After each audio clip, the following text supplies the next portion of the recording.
कहते हैं कोयला देश की अर्थव्यवस्था की रीढ़ कहा जाता है, लेकिन कोयला नगरी धनबाद के सुरुंगा के रैयत ग्रामीण के लिए अभिशाप बना हुआ है। रंगदारी वर्चस्व से कब कोयलांचल की काली धरती रक्त से लाल हो जाए, कुछ कहा नहीं जा सकता है। धनबाद का एक नाम जिसके आगे कोयलांचल का पूरा प्रशासन महकमा नतमस्तक हो जाता है और कार्रवाई करने पर पुलिस की कलम भी चलने से रुक जाती है।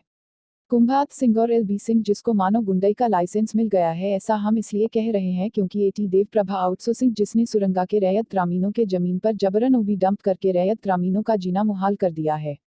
सैकड़ों रैयत ग्रामीण जिसके जमीन पर एटी देव प्रभा आउटसोर्सिंग कंपनी सुरुंगा को सैकड़ों रैयतों के जमीन पर जबरन ओबी डंप करके सुरुंगा को खत्म करने की साजिश कर रही है।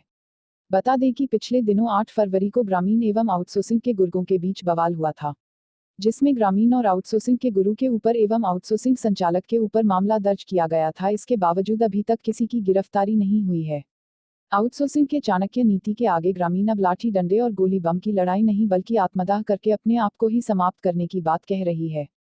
ग्रामीणों की माने तो प्रशासन और आउटसोर्सिंग प्रबंधन पूरी तरह से मौन है। बंदी के दौरान घायल हुए ग्रामीणों को वापस स्वस्थ होकर आने के बाद पुनः लिखित रूप से बैंड का ऐलान करने के बाद फिर से आउटसोर्सिंग बंद कराया जाएगा। साथ ही उन्होंने कहा कि अगर इस बार आउटसोर्सिंग बंद करने के दौरान उनके साथ मारपीट किया जाता है तो वापस आकर उपायुक्त कार्यालय में जाकर आत्मदाह करने को मजबूर होंगे।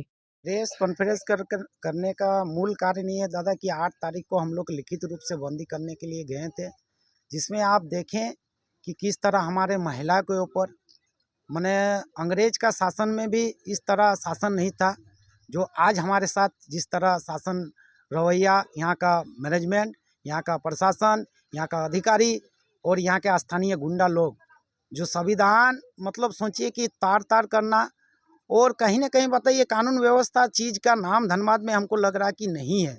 यदि होता तो इस तरह नहीं होता। आज हमारा ज़मीन चला गया। आज हमारा देखिए मना खेत आपका खेत का देखिए क्या स्थिति है, बाड़ी चल गया, घर चल गया। आज देखिए बेलदौड़ा ऑफिस दौड़ा पूरी तरह से आज देखिए वहाँ कर्माटार उन लोग को इलीगल तरीका से आपका गुंडा का माध्यम से जो एलबी सिंह जो एक गुंडा है, वो जो अपने आप को समाज सेवी बोलता है दादा, वो समाज सेवी नहीं है, वो एक गुंडा है। और उसका भाई कुमनाथ सिंह और शीतला सिंह और यहाँ जो अपने आप को बहुत बड़ा गुंडा बोलता है सतीश महतो, ये लोग डरा धमका के लोगों को कैसे बेघर कर रहा है, लोगों का किस तरह से ज़मीन छीन रहा है। और जब हम लोग अपना आंदोलन करने के लिए, हम लोग अपना ज़मीन बचाने के लिए, हम लोग अपना घरों को बचाने के लिए जब जाते हैं तो आप देखें किस तरह महिला के ऊपर मतलब मारा जाता है, पीटा जाता है, गोली चलाया जाता है, बम चलाया जाता है, लेकिन अभी तक किसी का गिरफ्तारी नहीं होता है।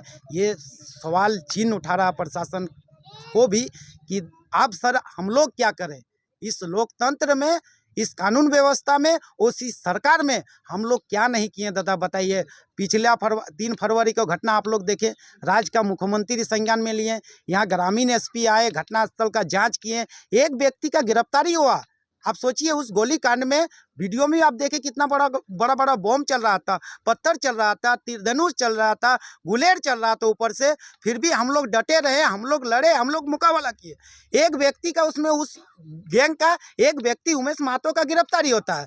गिरफ्तारी होने के बाद वो मीडिया में भी और ये जब प्रशासन उसको कस्टडी में लेते हैं तो ये अपना गुनाह को कबूल करते हैं और बोलते हैं कि एलबी सिंह, कुमनाथ सिंह, सतीश महतो, शीतला सिंह, ये तमाम जो गुंडा है वो लोग बोला गया था हमको कि रैयत लोग को यहाँ से खदेड़ दीजिए, ग्रामीण लोग को यहाँ से खदेड़ दीजिए, जो विस्थापित यहाँ से होने वाला उन लोग को खदेड़ दीजिए। और सोचिए दादा कि उस मतलब एफआईआर में सबका एंटी सेफ्टी बेल मिल जाता है। बताइए दादा ये कहाँ का नियम है।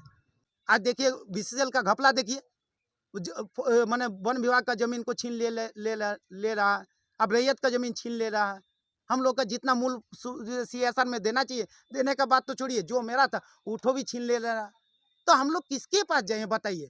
राज्य का मुख्यमंत्री जिस केस में संज्ञान लेते हैं उसमें भी एंटी सेफ्टी बेल मिल जा रहा है।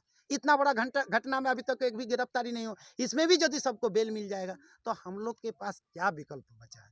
क्या हम लोग को आत्मदाह कर लेना चाहिए? अब तो दूसरा हम लोग के पास विकल्प नहीं। अगर हम लोग आंदोलन करने के लिए जाते हैं तो हम लोग के गोली बम और ऊपर से फिर एफआईआर, लॉ एंड ऑर्डर का बात आता है। तो लॉ एंड ऑर्डर क्या हमारे लिए है? क्या एलबी सिंह के लिए लॉ एंड ऑर्डर नहीं है? जो धनबाद को आज सुरुंगा को छोड़िए, आज देखिए आपको भौरा को बर्बाद कर दिया। भरवा को बर्बाद कर दिया, घनवाटी को बर्बाद कर दिया, लोधना को बर्बाद कर दिया, कुजामा को बर्बाद कर दिया, पूरा सुरुंगा को बर्बाद कर दिया। आज पहाड़ी आमटाल में इसको बर्बाद करने का लगा हुआ। तो एक आदमी क्या संविधान में बैठे हुए पदों से, अधिकारियों से बड़ा हो जा रहा है? क्या सिस्टम से बड़ा हो जा रहा है? कि कानून से बड़ा हो जा रहा है? प्रशासन से बड़ा हो जा रहा है एक व्यक्ति? बताइए, ये कैसा, मतलब हमको तो समझ में नहीं आ रहा कि आजाद भारत में हम लोग है कि नहीं है। ये तो चिंताजनक है।